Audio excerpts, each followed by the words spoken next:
Chapter 10 Supreme Non-Attachment Uttam Akinchanya. Knowing and believing that except the conscious and blissful nature of the self-soul, even a little bit of other things and the emotions of delusion, attachment, aversion arising in the soul under the shelter of other things are not at all of the soul, and desisting from them by taking shelter of the conscious and blissful nature of the self-soul is verily the religion of supreme selflessness, non-attachment. Non-attachment and perfect celibacy have been stated to be the essence of 10 religions, and the supreme religion that draws out the Jeev from the miseries of the 4 kinds of mundane existence and place them in the abode of beatitude. Akinchanya brahmacharya dharma dashasar hai, chahugati dukhade kaadhi smukati karatar hai. As a matter of fact, Akinchanya and brahmacharya are the 2 sides of the same coin. Believing, knowing the conscious and blissful nature of the soul as to be the self and to get wedded to it and absorbed and engrossed in it is celibacy. And not to believe and not to know as one's own and not to get absorbed in other things and emotions arising by taking shelter of non-self things is verily Akinchanya. If self-absorbedness is celibacy, then the absence of the sense of oneness and attachment in other objects is non-attachment. Hence, that which is called Brahmacharya Dharma in the positive sense, the name is called Akinchanya Dharma in the negative sense. Thus, self-existence is Brahmacharya and the non-existence of other non-self things is Akinchanya. As antonym of forbearance is anger and antonym of modesty is pride, similarly antonym of religion of non-attachment is Parigraha. That is, the absence of Akinchanya is called Parigraha, or the absence of Parigraha is called Akinchanya Dharma. Hence, the other name of Akinchanya can also be Aparigraha, that is, non-possession or non-attachment. At first, it is essential to understand Parigraha in the absence of which Akinchanya Dharma gets manifested. Parigraha is of 2 types, one internal and 2 external. Internal belongings which arise in the self in the form of misbelief, attachment, aversion, etc. are called Nishchay Parigraha, and external belongings are called Vyavahar Parigraha. As is said in Dhavala, Vavaharanayam paduccha khettadi gantho abhantara gantha karanattado edasya pariharanam niganthattam nichayanayam paduccha michattadi gantho kamma bandha karanattado tesim parachago niganthattam. From the empirical point of view, land, house, etc. are granth because these are the cause of internal granth. Forsaking these is nirgranth. From the Nishchay point of view, false belief, etc. are called granth because these are the causes of bondage of karmas, and forsaking these is nirgranth.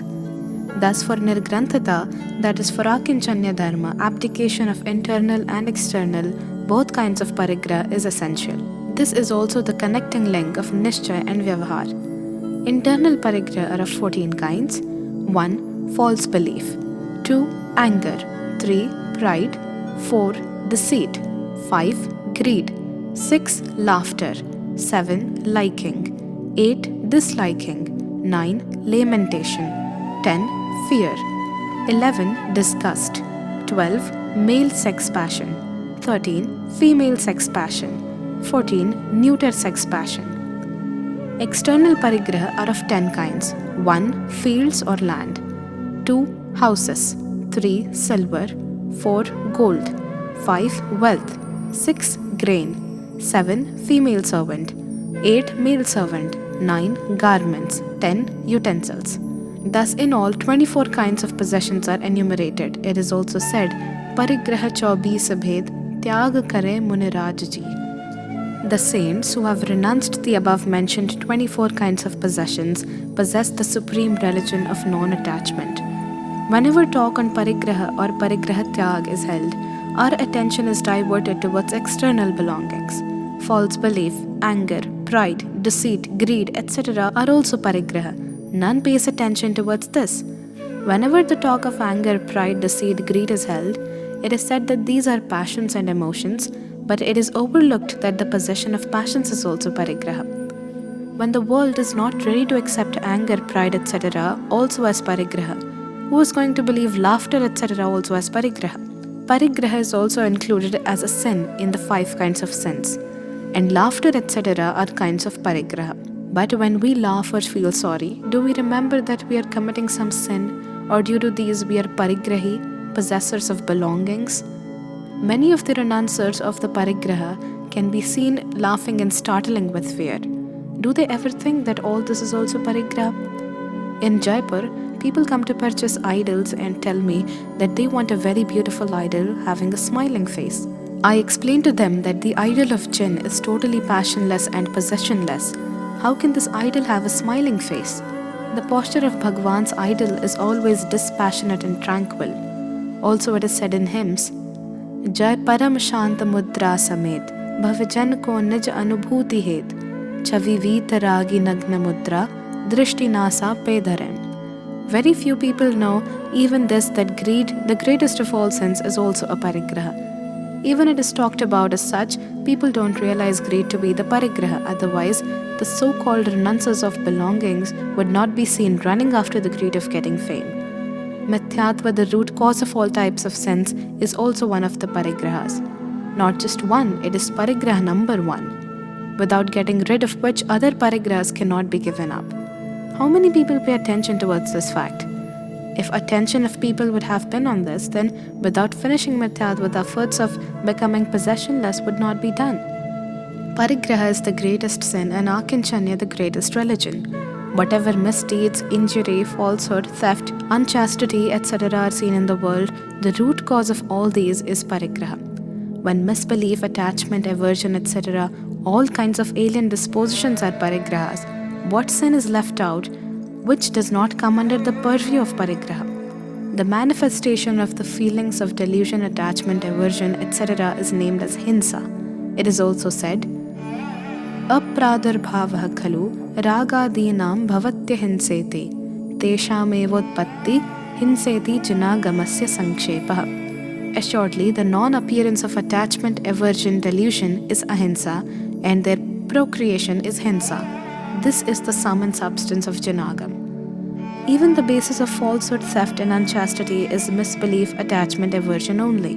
Hence, parigraha is being identical to misbelief, attachment, aversion is the greatest sin. Forbearance is the name of absence of anger. Similarly, modesty is the name of absence of pride. Straightforwardness is absence of deceit, and purity is absence of greed. But the religion of non-attachment is the name of absence of all passions: anger, pride, deceit, greed, laughter, liking, disliking, sorrow, fear, disgust, male sex passion, female sex passion, and neuter sex passion. Hence, Akinchanya Dharma is the supermost religion. Nowadays, in the purview of external possessions also, money alone is considered to be parigraha. Nobody pays attention towards the possession of cattle, corn, and other things. If you ask any anuvriti who has taken a vow of limitations of possessions, what is the measure of his parigraha, he will immediately reply in terms of money. He will say 10,000 or 20,000. If questioned what else, he will astonishingly repeat the question, what else? Nothing. I want to know, is money only parigraha, and are not other things parigraha? When there is no consideration even of cattle, corn, field house, wife, son, etc., external possessions, who is going to bother about anger, pride, etc., internal possessions? When an observer of the vow of limited possessions was asked, as the parigrahas are 24, you might have accepted the limitation of all the 24. He replied in an astonishing manner, no, I have accepted the limitation of rupees only. If you suggest, I will accept the limitation about 24.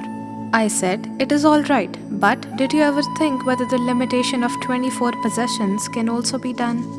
He immediately replied, why can it not be done? Everything can be done. What is there in the world which cannot be done by man? Man can, if he desires, do everything. I said, okay, you must be knowing the names of 24 passions. The first parigraha is Mithyatva. Is it possible to accept a limitation about Mithyatva? If yes, then how much to be kept and how much to be left?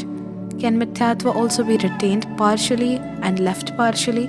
He got badly confused because he had heard for the first time that Mithyatva was also a parigraha. Anyway, continuing my talk, I explained, oh friend, without totally getting rid of mithyatva, real vows are not possible. The observer of the vow of limiting possessions should be assuredly devoid of mithyatva. Where then lies the question of limiting it? In the same way, did you ever think as to how and to what extent the limitation of anger, pride, deceit, greed and other internal possessions also ought to be done?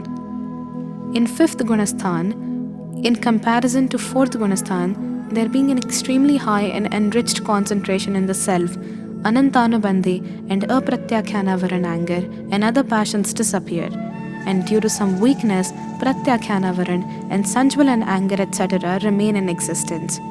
Accordingly, the limitation of cattle, corn etc. is done deliberately and willingly. The name of this whole process only is vow of limiting possessions.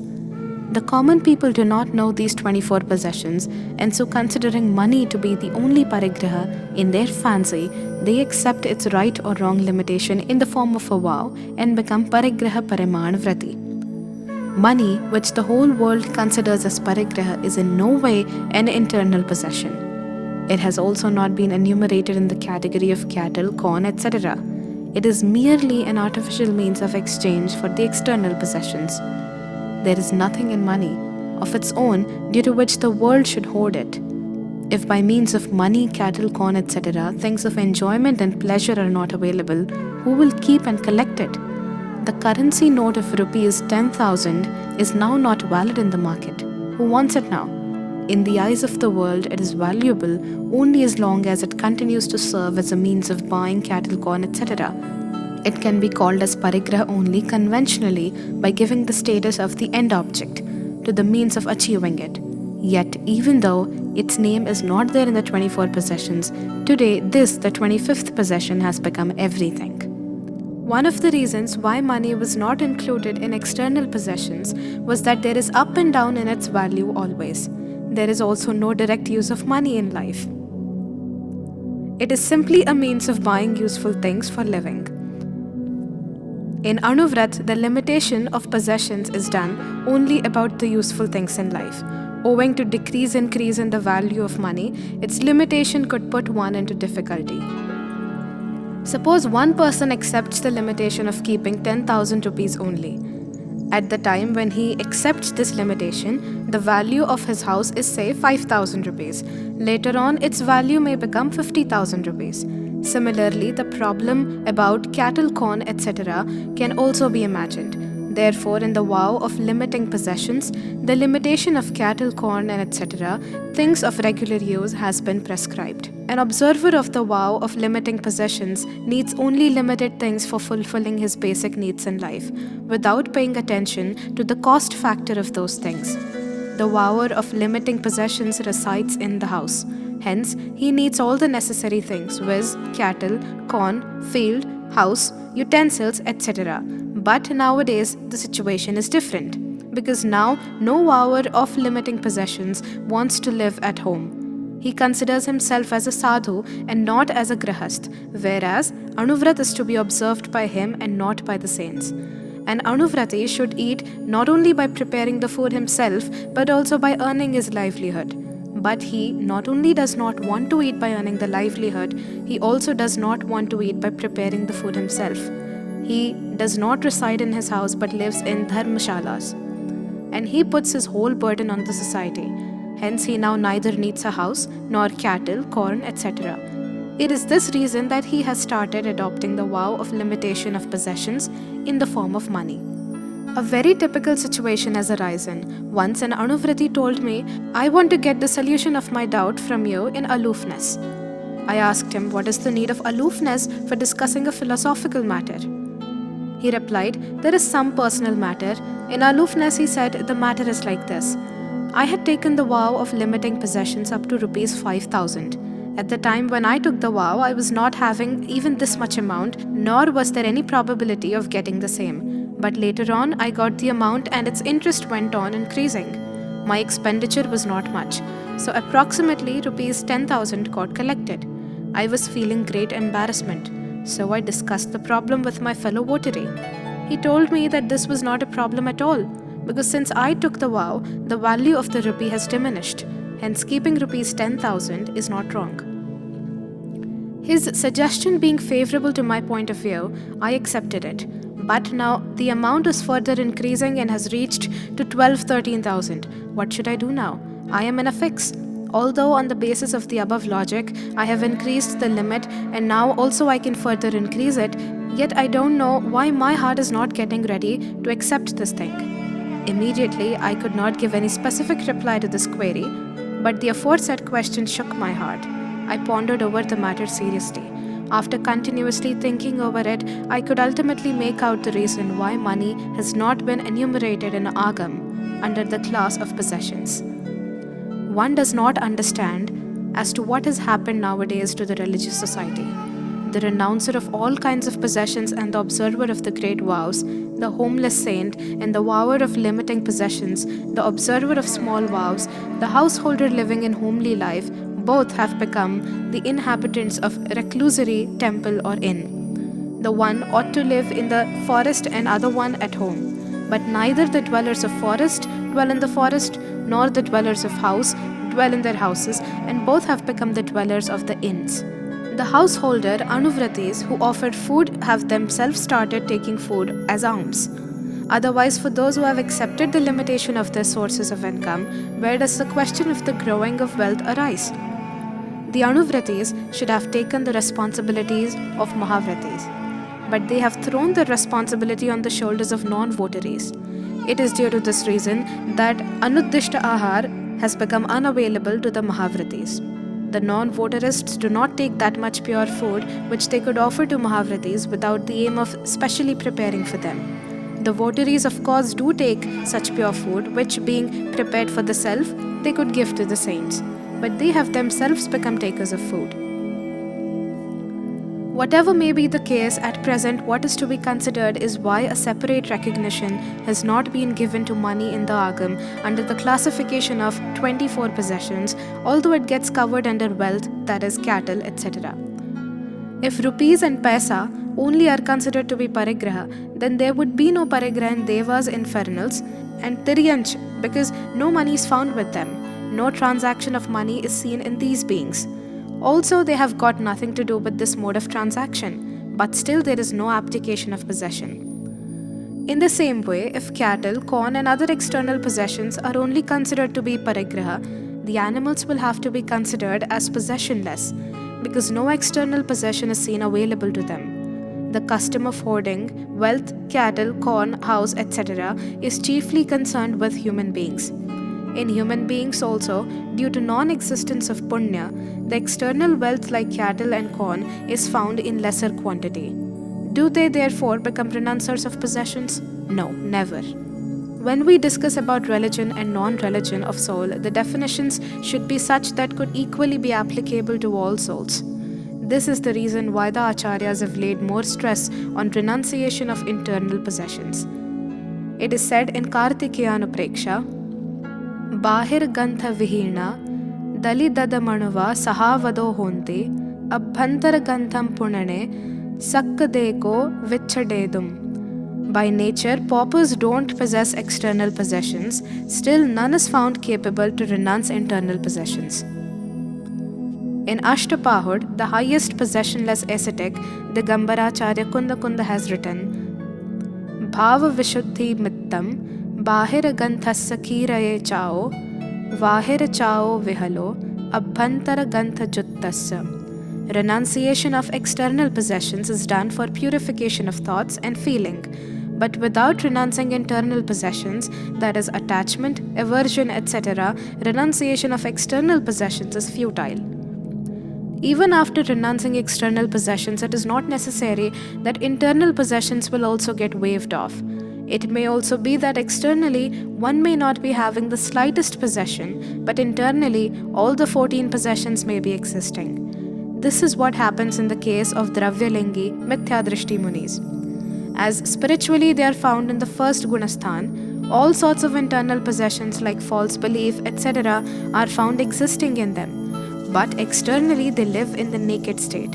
In Bhagavati Aradhana it is written clearly, Abhantara Sodhiye Ganthe, Niyamena Bahire Chayati, Abhantara Mailo Cheva, Bahire Gennati Huganthe. अभ्यंतर सोधिये बाहिर सोधि विहोदी नियमेण अभ्यंतर दोषेण हुकुणति नरो बाहिरे दोषे.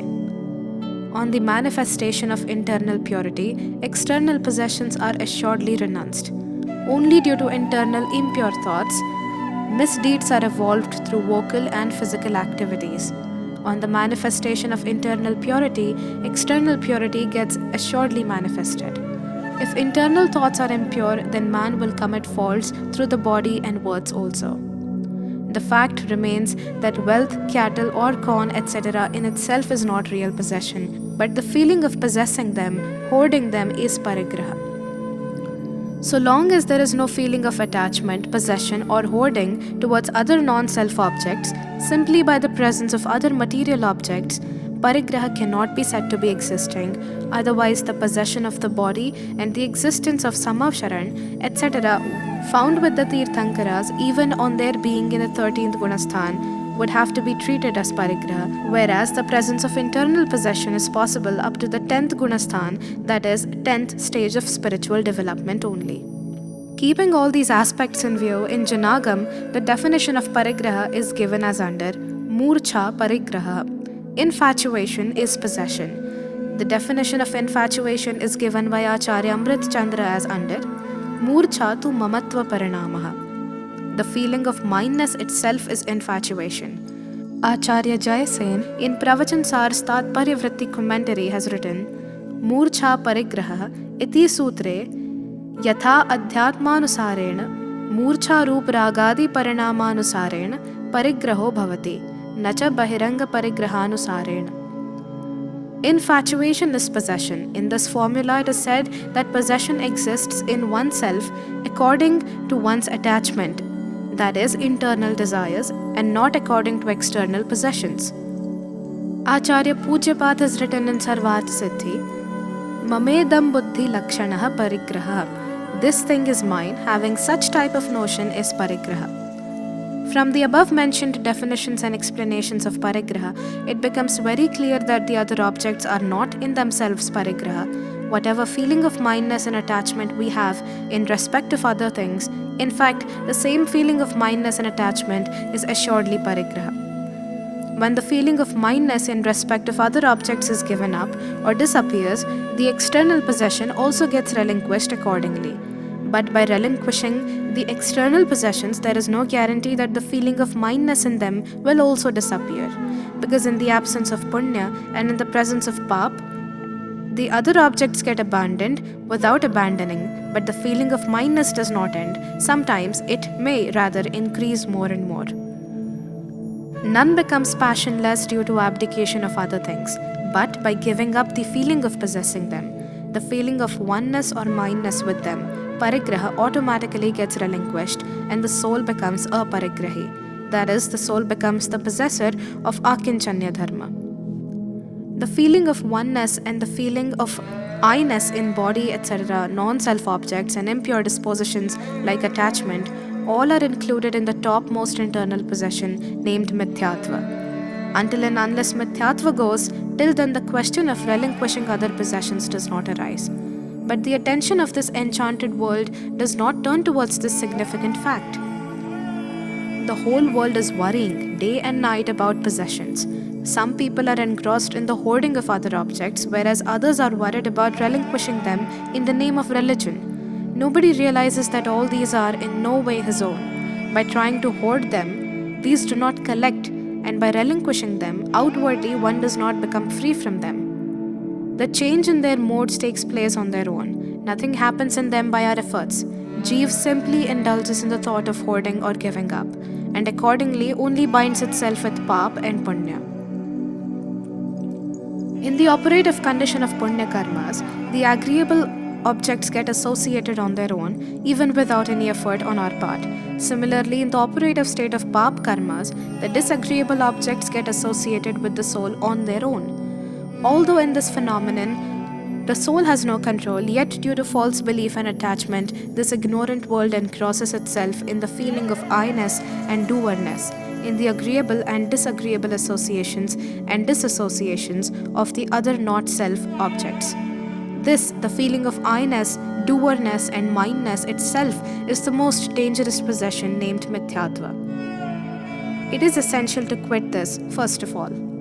Also, by irrigating the leaves of a tree, the leaves do not grow. But by sprinkling water at the root, the leaves grow. Similarly, all kinds of internal and external possessions grow on the foundation of false belief.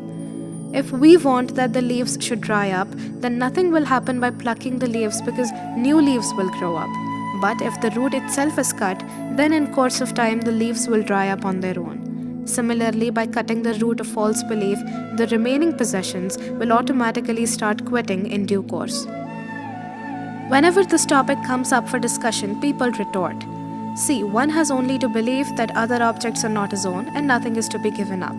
If anything is not to be given up, how will then the parigraha get quit?" My reply is, "Oh friend, why is there no quitting? Believing the other as your own is to be quit.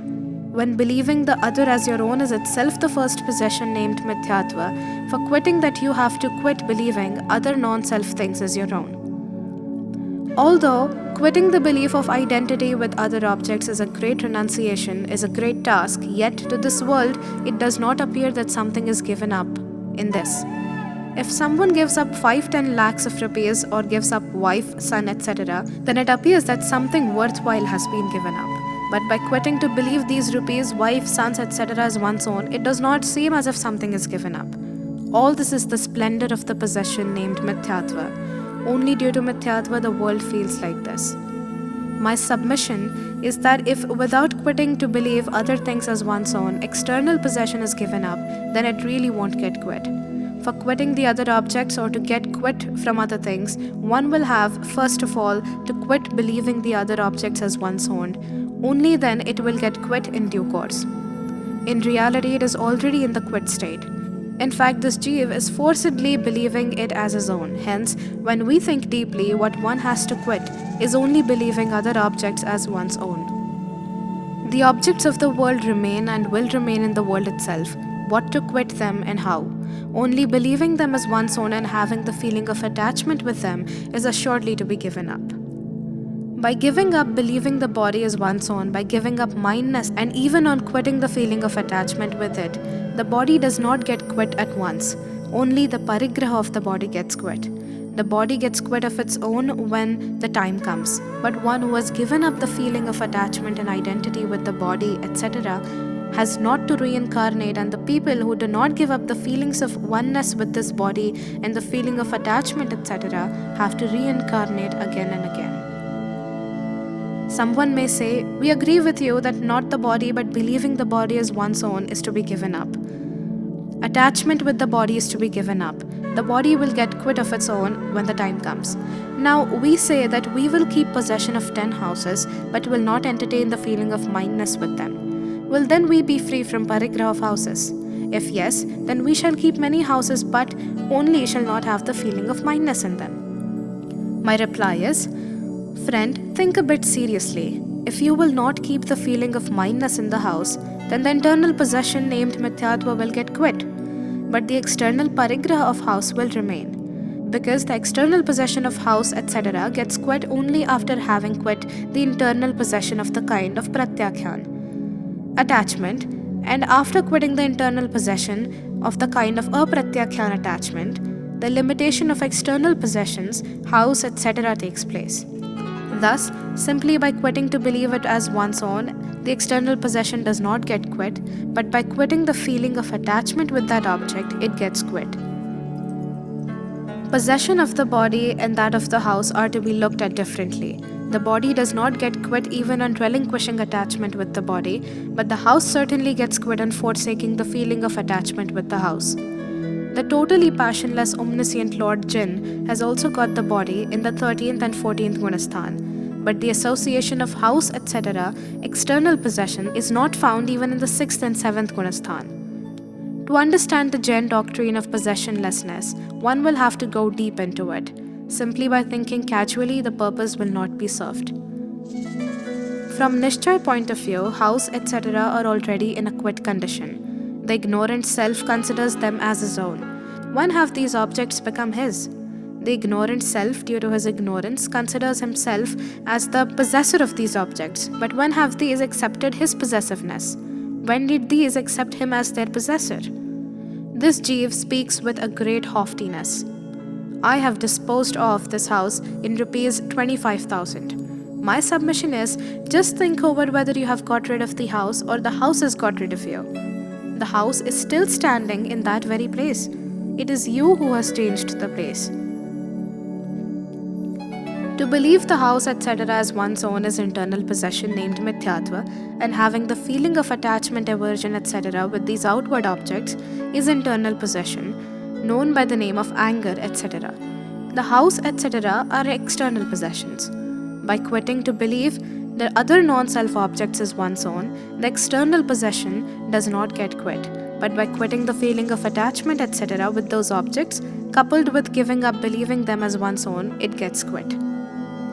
But the business community, which is fully engrossed in possessions, has searched out ways and means, even in the Jain's religion of non-possession, for maintaining parigraha. Foreseeing that it has not to pay taxes, etc. under the rules and regulations of the state, the business community has developed various clever methods like showing its own property in other person's name and floating false institutions, etc.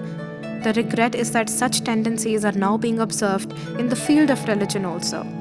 When we find the so-called named Digambar saints who do not even bear a thread on their body, involved interestedly and actively in the administration of institutions, temples, buses, etc., our head bows down in shame. When we clearly see that without their order, the bus cannot move even an inch, how to believe then that they don't have any attachment with it?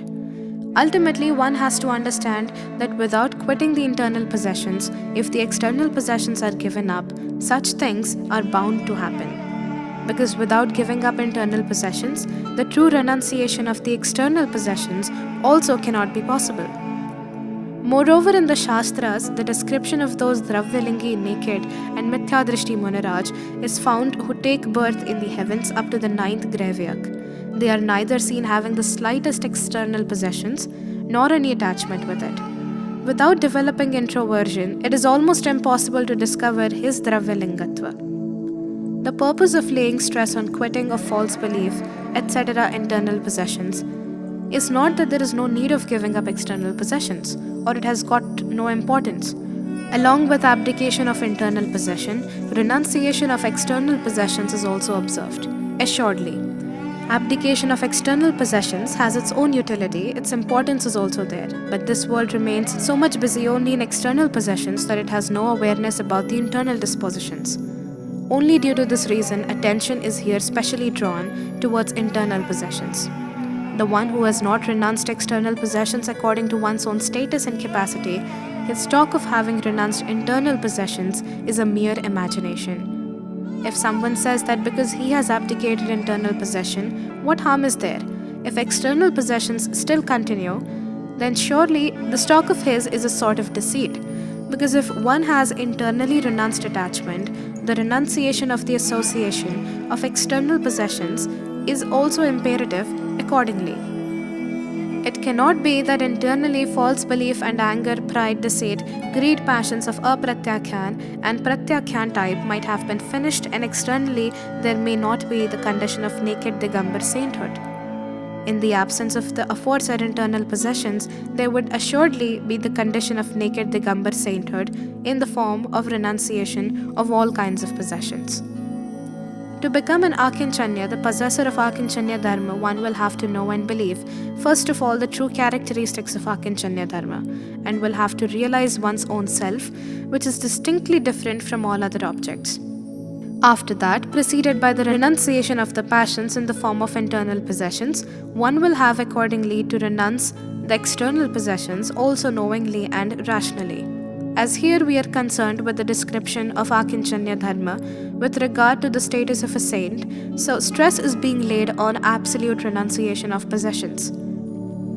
But the Grihasthas, thinking that we cannot be the complete renouncier of possessions, should not become disinterested in the observance of Akinchanya Dharma.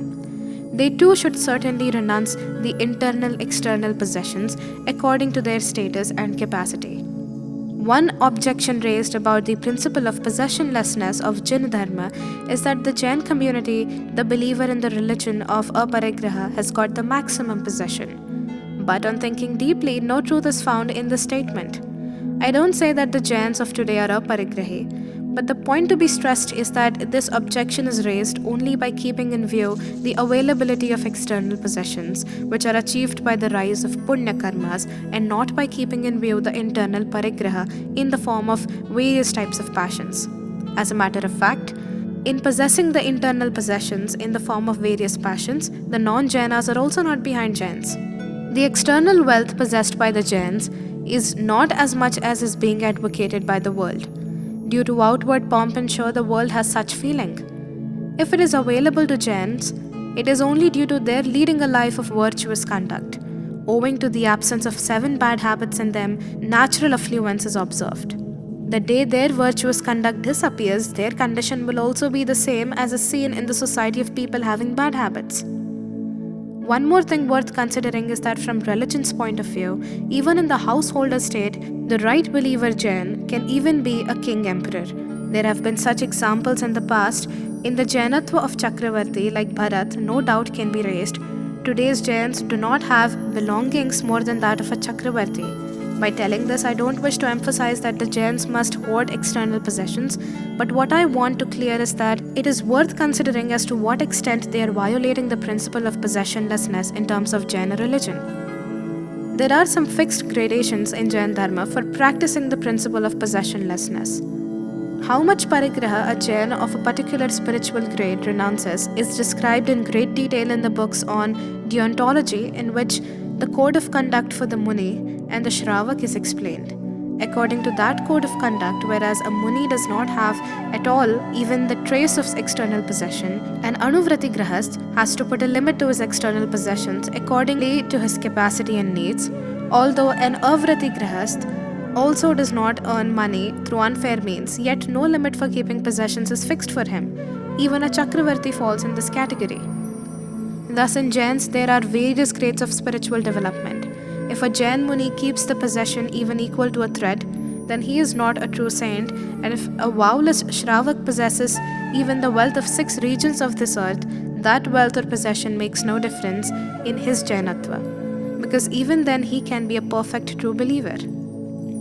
Although external affluence and the idea of possessing it is not an obstruction to Jainatva, yet he who has even the slightest possession cannot attain liberation. Hence, the true aspirant of liberation must necessarily forsake all sorts of possessions. Aparigraha is also being compared these days with Samajwad.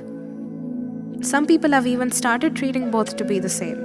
But the basic difference between the two is that whereas socialism is related with the external things only, is concerned with their equal distribution, in aparigraha, the quitting of passions is the main thing. Also, if socialism is compared with aparigraha only from external possessions point of view, then also a clear distinction is observed in the viewpoints of both. According to the viewpoint of socialism, if there is no dearth of commodities and things are available to all as per their requirements, there is no sense in their renunciation or limited use. But from the viewpoint of aparigraha, it is not so. All may get unlimited means of enjoyment, even then we ought to limit our desires. Not to take food one day in a week due to want of food is a different thing, and renouncing food even when there is no dearth of any kind is another thing.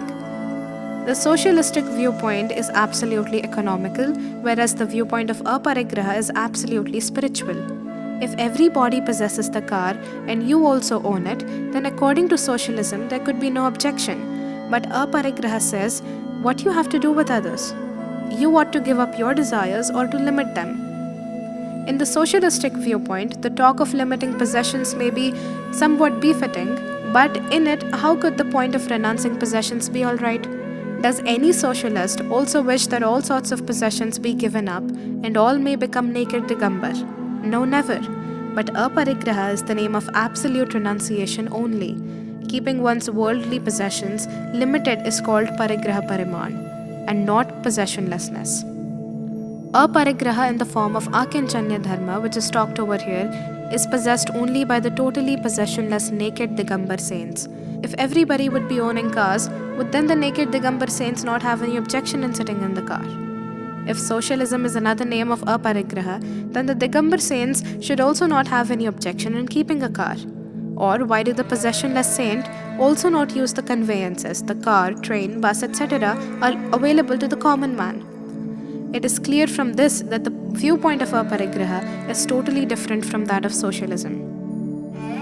The highest stage of possessionlessness is the naked Digambar state, which could never be the model of socialism. The problem of socialism is of equal distribution of commodities, whereas the ultimate goal of aparigraha is absolute renunciation of the means of enjoyment and also the emotions of enjoyment. Here, the discussion is not being held to oppose or support socialism, but the basic difference in the viewpoint of aparigraha and socialism is being explained. There is no place in socialism for absolute renunciation of anger, etc. internal possessions, and wealth, cattle, corn, etc. external possessions. Whereas in aparigraha, both these things are essential. Therefore, it can be said decidedly that though the persons who enunciate socialism to be aparigraha may or may not be understanding the true characteristics of socialism, it is sure that they have not understood the true characteristics of aparigraha. Although parigraha is the biggest sin, as proved earlier, nevertheless in the world whosoever is seen possessing more external possessions is called a punyatma, a virtuous soul. In the Shastra also at some places he has been called as punyatma. The whole world too calls him a prosperous fellow. None says punyatma to an injurer. The liar and the thief are also called sinners. Similarly, in the eyes of the world, an adulterer also is deemed to be a papi. When the committers of the aforesaid four sins are treated as papis, one does not know why a parigrahi is called a punyatma. Some people even call them as religious persons. Not only call them religious persons, but entitle them by many names. That is why Bhartrihari had to write, Yasyasti vittam sa naraha kulinaha sa panditaha sa shrutvan gunagyaha sa eva vakta sa cha darshaniyaha sarve gunaha kanchan mashrayante. The one who possesses wealth, he is noble, he is savant, he is scripturalist, knows good qualities and abilities, he is the speaker, and he is handsome too, because all traits find shelter in good only. Is then the parigraha being called punyatma unreasonably? Externally, it appears so, but on thinking deeply, it appears that there is reason for this also, and it is this, that injury, etc. are full of sin in all the three forms, viz. Cause, nature, and fruit. Because their causes are also full of sins, their nature is also full of sins, and their fruit is also the bondage of pap karmas. But in parigraha, particularly looking from the external possessions point of view, there is difference in these. The cause of external affluence, etc. is rise of punya karmas, but it is assuredly full of sins by nature. If it is consumed in enjoyment, then it becomes the cause of bondage of pap karmas, and if it is utilized in virtuous deeds with auspicious thoughts, then it becomes the cause of the bondage of punya karmas. Also it is said, Bahudhana burahu bhala kahiye leen par upagar so. Thus the cause of external possessions is punya, though its nature is full of sins, and the fruit, when utilized in inauspicious deeds, is pap, and when used in auspicious deeds is punya. Here, someone may say that if it is so, why is then parigraha called as pap? Parigraha may be obtainable by the rise of punya karmas, but it is indeed pap. It is such a tree in which the seed sown was that of punya. The tree grown is of pap, and the fruits grown are such that if eaten will cause death, etc., will lead to the bondage of pap karmas, and if forsaken will lead to survival, etc., will lead to the bondage of punya karmas. This manifoldness exists in its nature itself. It is due to this reason that even though parigraha is the biggest sin, the possessor of wealth is punyatma in the eyes of the world. The fact is that none becomes papi due to rise of pap karmas and punyatma due to rise of punya karma. But by committing sins, one becomes papi. By indulging in religious thoughts and activities, one becomes dharmatma. Otherwise, the wholly pious bhavlingi saints would also have to be considered as papi, because they also sometime experience the rise of pap karmas, owing to which they have to suffer from various upsargas and diseases like leprosy, etc. But they don't become papi, because by possessing passionlessness, religion, they remain dharmatma only. Similarly, if any prostitutes or thieves amass a lot of wealth, they do not become Punyatma, they remain Papis only. Whatever the world may say, it being the root of all evils, Parigraha is the biggest sin, and Akinchanya, being devoid of all sorts of passions and false belief, is the highest religion. I am closing this discussion with this pious wish that may all living beings attain the stage of perfect bliss by adopting the supreme religion of non-attachment.